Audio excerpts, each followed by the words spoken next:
Fadila Kadabi pour République En Marche. Merci bien, Madame la Présidente. Monsieur le délégué interministériel, merci bien sûr pour la richesse de votre intervention. Alors ma question, elle porte sur les problèmes d'exclusion auxquels sont confrontés de nombreux jeunes. Nous le savons, vous l'avez dit, environ un peu moins de 100 000 jeunes quittent le système scolaire chaque année sans aucun diplôme, aucune qualification, et même si ce chiffre, effectivement, il est en baisse, il reste quand même très élevé pour une grande démocratie comme la nôtre. Un constat alarmant et qui questionne les principes d'égalité des chances et de l'école comme ascenseur social. En tant qu'ancienne vice-présidente de région en charge de la formation professionnelle et également en tant qu'enseignante, dans un CFA, je sais combien certains jeunes en situation de précarité extrême se sentent éloignés, pour ne pas dire exclus de la sphère sociale et du monde de l'emploi et ne croient plus du tout en un avenir meilleur. C'est d'ailleurs l'un des points abordés par M. Borrello dans son rapport remis à Madame la ministre, qui met en tous les cas en lumière ce lien indiscutable entre inclusion et le fameux triptyque formation, accompagnement, emploi. C'est un fait, la formation, qui doit être au service de l'emploi, constitue l'une des solutions essentielles à la prévention et à la lutte contre la précarité et la pauvreté des jeunes. Vous avez dit, monsieur le délégué interministériel, qu'il faut repenser nos politiques bien en amont, que cela se joue au niveau des territoires et que la réussite des politiques publiques menées dépendra de notre capacité à mobiliser l'ensemble des acteurs concernés. J'espère que je vous ai bien résumé, mais en tous les cas, je partage ce point de vue. Mais c'est aussi, j'ai envie de dire, une question de moyens pour ce qui est de l'accès à la formation en vue d'une meilleure inclusion et d'une insertion dans l'emploi, une insertion durable. Aussi, au regard de cette problématique urgente, à savoir l'emploi des jeunes, problématique bien sûr qui sera d'ailleurs au cœur de la réforme à venir sur la formation professionnelle, pouvez-vous, monsieur, nous dire, dans le cadre de vos missions, nous apporter quelques éléments d'information, quelques préconisations sur les moyens et les méthodes qui pourraient être mis en œuvre pour concrétiser cette logique d'intervention précoce et de parcours. Voilà, merci. Merci, Monsieur Noblecourt. Merci, Madame la Présidente. Madame la députée, sur la situation des enfants et des familles dans les hôtels sociaux, je vous remercie de vos propos parce que on est sur probablement les situations parmi les plus dures de notre République. Il y a des situations outre-mer que j'évoquais tout à l'heure, mais pour avoir été ces dernières semaines passer du temps sur ces territoires, dans des bidonvilles en Seine-Saint-Denis, au CASO de Médecins du Monde qui s'occupe de l'accès aux soins des populations les plus éloignées et errantes, passer du temps aussi avec gestionnaires du 115 et les acteurs notamment de la ville de Paris, y compris la question des équipes mobiles sur les enfants à la rue, parce que je crois que cette question des enfants dans l'hébergement ou à la rue, y compris d'ailleurs la question de la mendicité des enfants, ça interroge profondément le modèle de société qui est le nôtre. Est-ce que nous acceptons une société dans laquelle des enfants grandissent dans cette situation? Évidemment, la réponse que nous souhaitons apporter dans le cadre de cette stratégie est évidemment négative. Et donc, une fois qu'on a posé ce principe, on est sur des réalités extrêmement douloureuses et complexes. Vous avez rappelé d'abord le poids énorme, en effet, de ces familles dans les situations d'hôtel social, avec une grande précarité, puisque on peut discuter à l'envi des hôtels, de la capacité d'avoir de l'accompagnement ou pas dans des hôtels sociaux, sur les marchands de sommeil, sur des endroits aussi plus vertueux, parce qu'on va avoir des résidences à vocation sociale, d'autres fois des hôtels éloignés de tout, isolés. Bon, les situations sont là encore très hétérogènes, mais on sait qu'il y a eu plusieurs plans de résorption de l'habitat hôtelier avec l'idée de transformer les capacités en centres d'accueil avec une vraie qualité et probablement, en tout cas le groupe de travail qui est coprésidé par Christine Lacombe qui dirige le 115 à Paris et le préfet Alain Régnier, qui n'est pas sans lien avec les sujets que nous évoquons là, feront des propositions assez fortes là-dessus parce que vous avez raison, l'enjeu n'est pas tant uniquement de parvenir à mettre à l'abri et donc à avoir un 115 qui est capable en début de soirée de dire qu'il n'y a plus ou très peu de personnes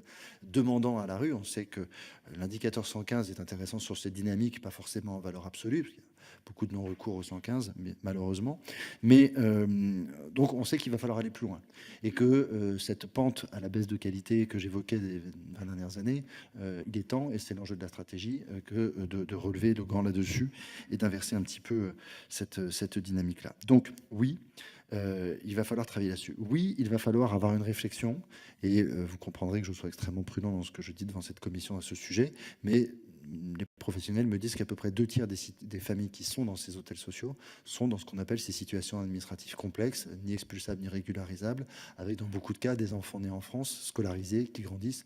Et donc, il y aura très certainement nécessité, et je pense que ce sera porté assez fortement par le groupe de travail, qu'il y a une réflexion spécifique, parce que tout le monde est perdant. Les familles en premier lieu, bien évidemment, et vous avez évoqué vous-même des relations pathogènes, mère-enfant, ou des rapports que construit l'enfant à la société, à l'environnement, au monde des adultes, qui est un rapport, pour le coup, extrêmement déséquilibré, j'allais dire malsain, en tout cas mauvais pour son développement, évidemment. Et donc là-dessus, il y a certainement une réflexion à conduire. Elle est conduite, hein, donc ma formule est un peu creuse, et là-dessus, j'imagine que le gouvernement sera interpellé et devra répondre. En tout cas, pour ce qui nous concerne, cette amélioration de l'accompagnement ne peut pas être détachée du règlement de la situation administrative d'un certain nombre de ces familles sans lesquelles il n'y a pas de travail social possible, ni pour les enfants, ni évidemment pour les parents. Et ça renvoie d'ailleurs à une interpellation tout à l'heure. Donc oui, après, il va falloir retravailler sur, vous évoquiez une équipe mobile, il y a quelques initiatives très, très vertueuses. Moi, je ne suis pas là, évidemment, pour décerner ce qui est bien ou pas. Je suis juge de rien, mais je constate, et ça a été dit, il y a des initiatives sur le terrain, sur les territoires, extrêmement vertueux. D'ailleurs, toute forme de territoire.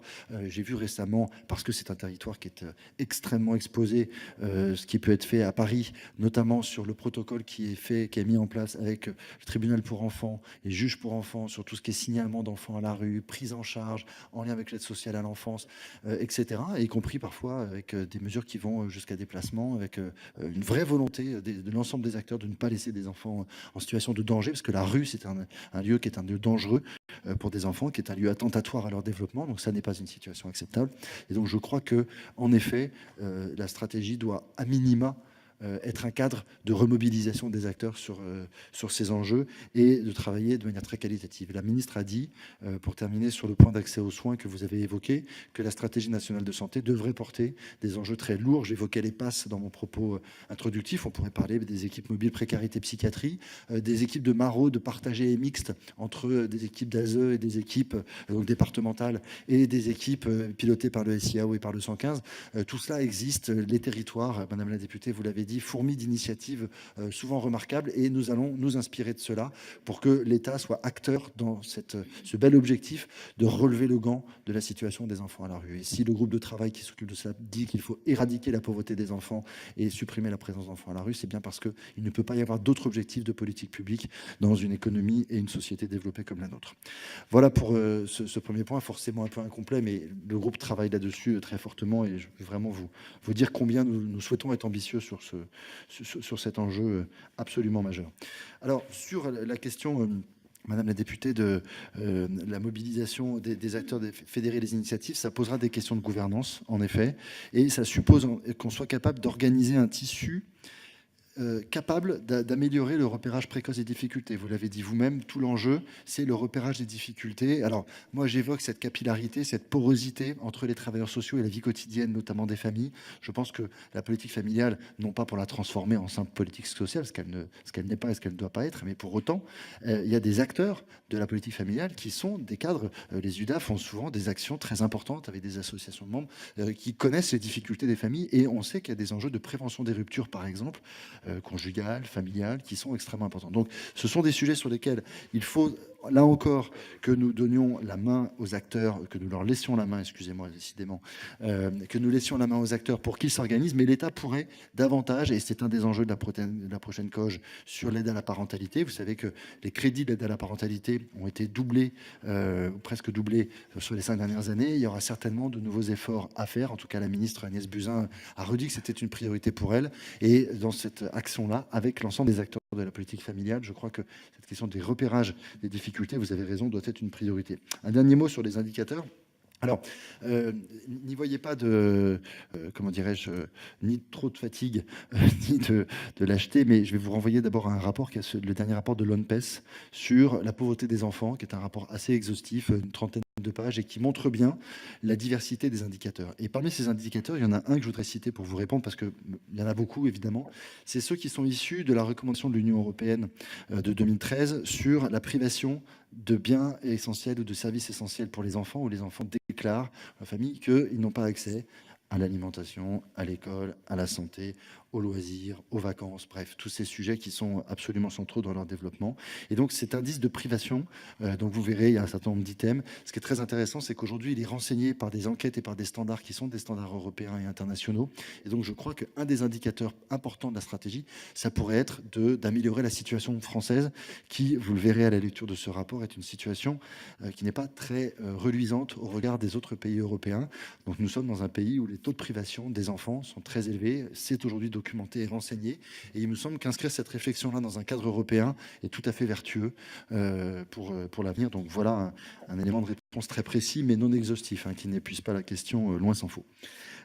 Alors, un dernier mot, Madame la députée, sur ce que vous avez évoqué très justement, sur à la fois l'accompagnement vers l'emploi, la lutte contre le décrochage, ce fameux triptyque formation, accompagnement, emploi, qui est finalement le triangle d'efficience des politiques publiques et sur lesquels les stratégies d'investissement social, évidemment, doivent s'adosser. Ça supposera des moyens. Alors, il ne m'appartient pas, évidemment, de faire des annonces dans ce cadre, ni même de faire des annonces tout court. Ça n'est pas mon rôle. Moi, je suis là pour coordonner des réflexions avec les différents ministères et certainement pas pour préempter des décisions qui ne sont pas de mon niveau. Mais vous avez déjà des annonces importantes dans le cadre du grand plan d'investissement. Le Premier ministre a annoncé que le GPI, donc, qui rassemble un certain nombre de leviers d'investissement de l'État, pour avoir, dans une vie professionnelle antérieure, travaillé au commissariat général à l'investissement et sur les outils du PIA, nous avons là-dessus, dans le PIA 3, des actions qui sont tout à fait importantes et intéressantes, notamment pour l'innovation pédagogique, l'accompagnement des jeunes, la lutte contre le décrochage, l'apprentissage. Tout ça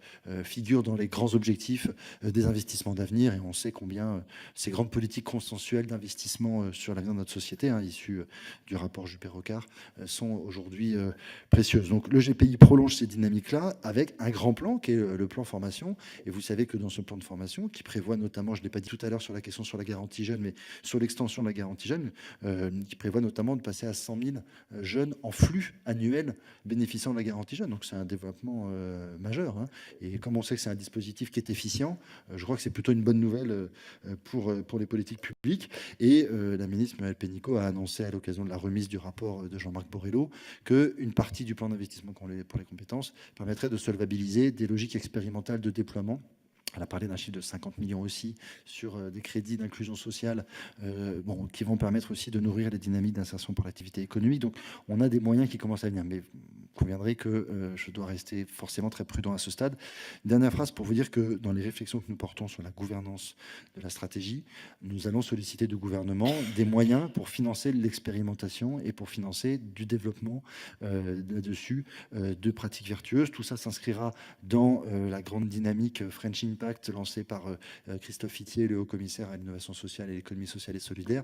L'idée, c'est vraiment de dire que l'État n'est pas seul dépositaire ni de l'intérêt général, ni de l'efficience d'un certain nombre d'outils de solidarité, et qu'il faut faire masse de l'ensemble des initiatives, où qu'elles soient, être capable de labelliser, de déployer. Moi, il y a une quinzaine d'années, j'ai commis des rapports sur l'expérimentation sociale dans les collectivités, sur la capacité à créer des échanges de bonnes pratiques entre acteurs associatifs et collectivités. On sait que c'est un peu c'est un sujet rémanent extrêmement difficile entre collectivités. Il y a eu des fonds d'expérimentation qui ont permis d'avancer, des initiatives, fonds d'expérimentation sociale, c'était Martin Hirsch qui l'avait créé, fonds d'expérimentation pour la jeunesse, dispositif La France s'engage, là maintenant, nouveau dispositif French Impact et grand plan d'investissement. Il y aura, je pense, dans la stratégie pauvreté, un fonds qui permettra d'aider les acteurs. Et vous avez raison, le nerf de la guerre, c'est les changements de pratiques, mais c'est aussi la capacité, bien évidemment, à étayer tout ça avec de l'évaluation, avec du transfert de bonnes pratiques. Et donc, ça suppose quelques moyens. Et bien évidemment, je ne doute pas que ces moyens seront au rendez-vous. Merci. Nous en arrivons aux 4